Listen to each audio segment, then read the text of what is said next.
Yan, sobrang init na sa Kuwait, guys. Itong mga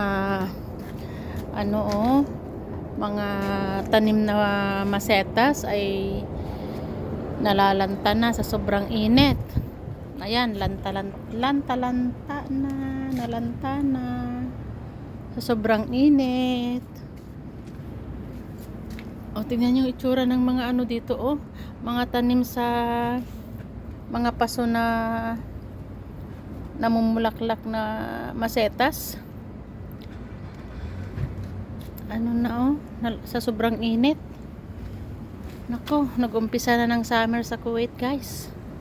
Ito medyo pa kasi nalililiman. Ito wala na, Ayan.